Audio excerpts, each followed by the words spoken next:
안녕하세요. 플러스 경매 김수경입니다. 오늘 8월 23일 금요일입니다. 오늘은 부산, 울산, 경남 지역에서 10군데 법원 중에서 창원법원 한 군데만 경매가 있었습니다. 저도 오늘 창원법원에 입찰을 갔고요. 그리고 우리 고객님 기분 좋게 낙찰 받아서 가셨습니다. 오늘 창원법원에 오신 분들 저를 받겠네요. 제가 유튜브 한지 이제 내일 모레면 이제 겨우 2달인데 의외로 알아보시는 분이 계시더라고요. 연예인 돼가는 기분입니다. 어쨌거나 그 얘기를 하려고 그런 건 아니고요. 오늘 이제 마지막 이제 입찰가를 이렇게 막 정하기 위해서 저희 고객님하고 머리 맞대고 막 의논을 하고 있는데 전화가 한 통화가 왔어요. 전화번호 뜨는데 031이라고 뜹니다. 저는 부산에 있잖아요. 그런데 031이 뜬다든지 02가 뜬다든지 070이 뜬다든지 그러면은 대부분 스팸 전화입니다. 그래서 안 받거든요. 그런데 왠지 기분이 쎄해서 그냥 오늘 받았어요. 받았더니 받자마자 막 본인의 이제 답답한 마음을 막 얘기를 해요. 어떤 얘기냐? 경매 낙찰을 받았는데 명도에 있어서 애로사항이 있는 겁니다. 그래서 대충 얘기를 듣고 시간이 너무 급하니까 저는 지금 입찰 마감 그 시간 다 돼가서 입찰서 써서 내야 되는데 창원법원은 입찰 시간 마감 시간도 빨라요. 11시 10분이면 마감이에요. 그래서 이제 양해를 구하면서 간략하게 듣고 간략하게 답변은 드렸지만 그게 그분이 제대로 이해를 했을지 모르겠어요. 그리고 여튼 근데 그게 머릿속에 계속 있었는데 오늘 굉장히 바빴어요. 오늘 이제 오전에 입찰했죠. 오후에는 사무실에서 상담했죠. 그리고는 또 다음 주에 입찰 그 임장을 갔습니다.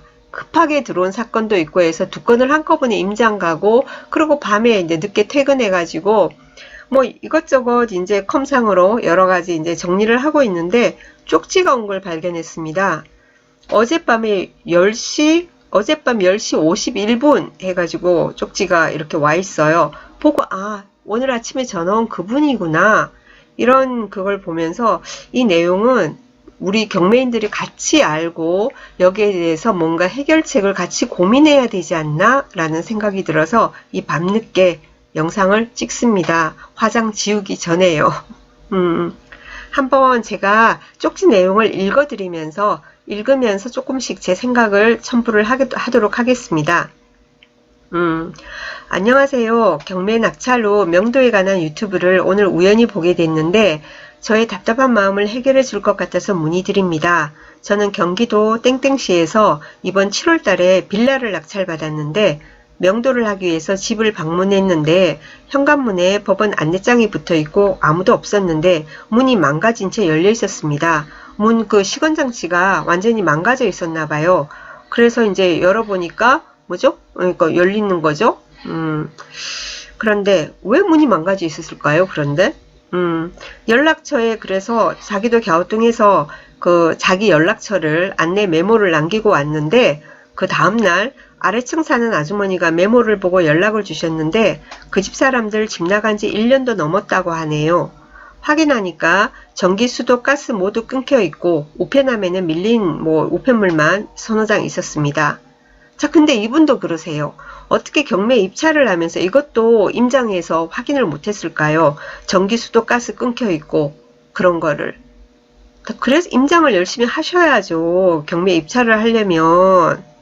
어떻게 전기, 수도, 가스 끊겨 있는 걸 확인을 못합니까? 임장 가면 확인 다 가능한데.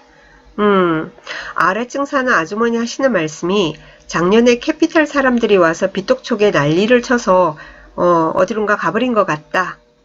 여긴 조금 뭐한데 제가 유하게 표현하겠습니다. 어디론가 가버린 것 같다 라고 합니다. 자, 전기가 끊겨서 냉장고 음식이 썩어서 냄새가 진동해서 빌라 사람들이 들어가 봤다고 하는데 그랬어요. 아파트 같은 경우고 그리고는 문이 잠겨 있고 그러면서 이게 경매가 아니라 하더라도 오랫동안 사람의 왕래가 없고 안에서 집 안에서 썩는 냄새가 나고 그러면은 관리사무소에서 그죠 여러 가지 그 입회인 세우고 그리고는 경찰을 세운다든지 그렇게 해서 문을 열어볼 수 있겠죠. 근데 빌라 같은 경우는 관리사무소가 없는데 어떻게 해가지고는 들어가는지 모르겠는데 빌라 사람들이 들어가 봤다고 합니다. 그래 여기서 제가 유추가 되는 게 빌라 사람들이 억지로 자기들이 문을 열었을 리는 없고 이미 그때도 시건장치는 망가져 있었지 않나라는 생각이 드는데요. 갸우뚱하네요. 여튼 그때 들어가 보니까는 가전제품에 압류가 되어 있다고 했습니다. 그리고 문은 캐피탈 회사 사람들이 압류할 때 법원에서 개문하였다 합니다. 했는데요. 제가 10여 년 경매를 하면서 강제 집행을 위해서 계고를 나가지 않습니까? 법원 집행관실에서 부동산 경매 계고 나가는 집행관 따로 동산 압류 때문에 나가는 집행관 따로가 아니에요. 그건 다 법원 집행관실에서 합니다. 부동산 경매나 동산 경매나 전부 다 관할은 그 법원 집행관실에서 하거든요. 그래서 예를 들면은 부동산 경매가 아니라 동산 경매를 위해서 신청이 들어와도 그 압류를 나가고 동산 경매 신청이 하고 하는 것도 다 집행관실에서 해요. 자, 그럴 경우 나가지 않습니까? 집행관이. 그럼 나가서 집행관도 자기 마음대로 하는 게 아니고 입회인을 세우고 입회인을 두 사람 세우고 문을 열고 들어가서 예를 들면은 딱지를 붙였다고 합시다. 딱지를 붙이고 그리고 나올 때는 다시 원 상태대로 문을 복구하는 것이 복구합니다. 그렇게 하거든요. 제가 얼마 전에 그 강제 경매를 해서 갔을 때 그 집 같은 경우에도 뭐냐면은 비슷한데 문이 열려 있었어요. 문이 열려 있었는데 그래도 저희 집행관님 들어가서 개고하고요. 사람이 없어도 벽에다 갖다 붙이고 개고하고 그리고 나오면서 그 같이 대동했던 열쇠기사 있거든요. 그분 보고 문을 잠그라고 하더라고요. 어떻게든 잠궈라. 이대로 열어놨으면 안 된다. 그래서 잠그고 오는데 어떻게 캐피탈 사람들이 압류할 때 법원에서 개문했다. 그럼 법원에서 개문을 했으면은 닫았을 텐데요. 법원에서 그렇게 열어놓고 그대로 이렇게 이제 개문하고 그대로 그냥 방치하고 오지 않아요. 제 생각에는 법원에서는 그때 압류할 때 개문해서 압류하고 그러고 닫았을 텐데 그 이후에 이 사람들이 소유자가 이제 어디론가 가면서 그냥 문을 안 잠그고 간 게 아닌가 라는 생각이 들긴 합니다. 법원에서는 이런 식으로 처리하진 않아요. 어쨌든지 간에 냄새는 나고 문은 열려있고 이러니까 빌라 사람들이 그 이웃 사람들이 들어가고 그랬었나 봅니다. 보니까 상태를 보니까 여러가지 음식도 썩어 있고 막 엉망인 것 같습니다. 몸만 빠져나간 것 같다. 그래서 이 사람이 어떻게 할까 싶어서 법원에 문의를 하니까 캐피탈 측에서 유체동산 6가지를 압류를 했다고 합니다. 그 동산 경매를 위해서 이제 압류하러 오지 않습니까? 그러면은 처음부터 끝까지 모든 물건에 하는 게 아니고 돈 될 만한 거에 붙이잖아요. 그러니까 기본적으로 생활을 해야 하는 물건, 기본 생활에 필요한 물건에는 동산 딱지를 붙이지 않습니다. 압류 딱지를 TV, 냉장고, 세탁기, 이런 식의 주로 그런 물건에 붙게 되고 고가의 물건에 값이 될 만한 거에 붙이는 거지 낡은 가구 이런 데도 요즘 붙이지 않아요. 자, 그러니까 6가지만 붙인 모양입니다. 그 6가지를 이제 붙여놨고 그리고는 채무자 아주머니는 연락처가 전혀 없고 당연히 없습니다. 우리가 이제 경매를 위해서 이렇게 서류 열람을 해봐도 임차인은 연락처 확보가 가능합니다. 서류 열람을 하면은 임차인은 권리신고 배당 요구를 할 때 거기에 이제 연락처가 있거든요. 그런데 소유자, 채무자 이런 사람들은 그 연락처는 없어요. 그래서 채권자 측인 은행 측이나 그쪽에 이제 문의를 해봐도 개인정보라고도 알려주지도 않고요. 그래서 사실 연락처는 알 수가 없죠. 그래서 압류한 캐피탈 회사 측에 이 사람이 통화를 했답니다. 그러니까 동산 경매를 위해서 압류하면서 감정을 하거든요. 그 감정가가 170이니까 170에 당신들이 매입을 합시오. 이렇게 얘기를 한답니다. 어처구니 없네요. 자, 그리고 아까도 말씀드렸죠. 모든 짐에 붙이는 게 아니라 돈 될 만한 거에만 붙인다고 했죠. 그게 170이고 나머지 짐도 있지 않습니까? 나머지 짐 명도를 해야 되잖아요. 자, 그런데 캐피탈 측하고 캐피탈은 먼저 자기가 이제 압류를 하고 하면서 자기 채무자, 그러니까 그 남편 그 연락처를 아는 거예요. 그래서 어떻게 해가지고는 그 남편이 요구를 하는 게 채무자가 요구를 하는 게 뭐냐면은 170은 캐피탈에서 요구하고 나머지 짐을 당신들이 처분할 수 있도록 할 수 있게 해줄 테니까 200만 원을 달라 이렇게 요구를 한답니다. 이해되시죠? 캐피탈에서는 170 감정가인 170을 주면은 압류 취하를 해가지고 치울 수 있도록 해주겠다. 그리고 나머지 짐은 또 치울 수 있도록 해주는데 200을 달라. 토탈 370이다. 그죠? 그럼 토탈 370이고 치울 수 있게 해주는 거잖아요. 그럼 나머지 짐을 우리가 그러면 이 사람이 또 드러내가지고 폐기 처분을 해야 되지 않습니까? 드러내서 폐기 처분하는 비용도 만만치가 않아요. 상당한 돈이 들겠다. 그죠? 그런데 이분이 저한테 이제 물어보는 건 뭐였냐면은 제가 얼마 전에 올렸던 그 강제경매 강제 집행에 대한 비용 여기하고 비슷해요. 실평수가 이거 여기보단 조금 더 되는데 이 집도 평수 대비해서 짐이 상당히 많았습니다. 그래서 뭐냐면은 그게 짐을 드러내서 보관하고 동상경매 처리하고 그 다음에 폐기 처분하는 데까지 500 몇십만 원이거든요. 그 500 몇십만 원보다는 이 사람들이 요구하는 다 합하면 370인데 이게 적으니까 이래야 할까요? 라는 거예요.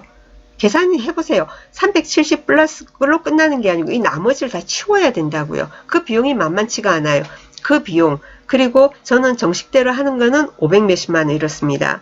어떻게 해야 할까요? 하는 거예요. 그런데 이 비용이 이러이러하니까 어느 게 싸게 칠까요? 이게 아니라 제가 오늘 드린 답변은 뭐냐면은 캐피탈 측이 희한한 거예요. 캐피탈이 자기들이 채권 그 확보를 위해서 압류를 했지 않습니까? 동산 압류를 했으면 동산 경매를 빨리 진행을 해야죠. 빨리 진행을 해야죠. 압류만 해놓고 그냥 있다니요. 물론 그 채무자가 그대로 살고 있는 상태 같으면 그러든지 말든지. 그런데 이제는 집이 넘어간 거예요. 이 집은 채무자 집이 아니에요. 새로운 소유자의 집이에요. 새로운 이제 소유자가 있는 거예요. 그럼 새로운 소유자는 그 짐 때문에 아무런 내가 재산권 행사를 못하는 거예요. 제가 만약에 그 입장이라면은 합리적으로 우리가 생각을 해보건데 말이 안 되니까 저 같으면은 캐피탈 측에 요구를 할 것 같습니다. 빨리 동상경매를 진행을 해라. 동상경매를 진행을 해라. 그럼 누가 저기를 낙찰을 받든지 말든지 그거는 예.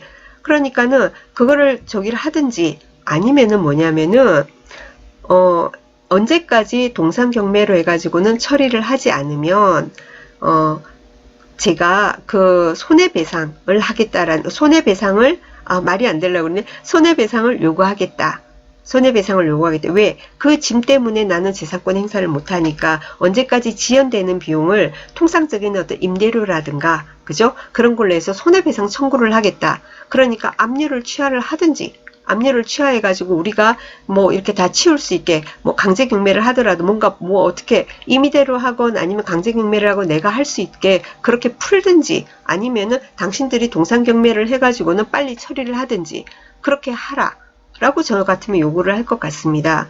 그리고 나머지 200만 원을 나머지 짐을 치운데 200만 원을 요구한다? 개코 같은 소리예요. 그러니까는 저 같으면은 진짜 괘씸해서 무슨 소리냐? 강제 집행할 거다. 이렇게 하고 싶지만 그래도 또 그렇게 하면 돈이 또 더 들 것 같으면 아주 소액의 비용으로 아주 소액으로 당신들이 내가 한 50만 원 줄게 포기할래? 200원 말도 안 되고 한 50만 원으로 할래? 아니면 말고 이런 식으로 협상을 한다든지 저 같으면은 그런 식으로 처리를 할 것 같습니다. 오늘 제가 아침에 전화 왔을 때 그랬어요. 캐피탈에 끌려가지 마시고 캐피탈 측에 당신들 때문에 나는 이 집에 들어가지도 못하고 임대도 못 놓고 팔 수도 없고 아무것도 못하니까 그 부분에 대해서 나는 손해배상 청구를 할 거다. 알아서 하라. 예, 그런 내용에 언제까지 처리를 해달라 라는 내용을 일단은 그 법적으로 내용 증명이라도 우선 보내보시라고 그러고 나서 통화를 하자. 그러니까 제가 지금 입찰서 쓰느라고 무지무지 바쁩니다. 나중에 오후에 다시 한번 통화를 합시다. 그랬는데 오늘 전화가 안 오더라고요. 제가 답변하는 내용이 마음에 안 들었는지 다른 데서 정답을 구하셨는지 잘 모르겠습니다. 예, 여러분 생각에는 어떠신지 댓글도 남겨주시면은 그 방법을 우리가 공유하면서 도움이 되지 않을까 서로가. 예, 그래서 오늘 영상을 이 밤늦게 한번 찍어봅니다. 어떠세요 여러분 생각은? 댓글 부탁드립니다. 감사합니다.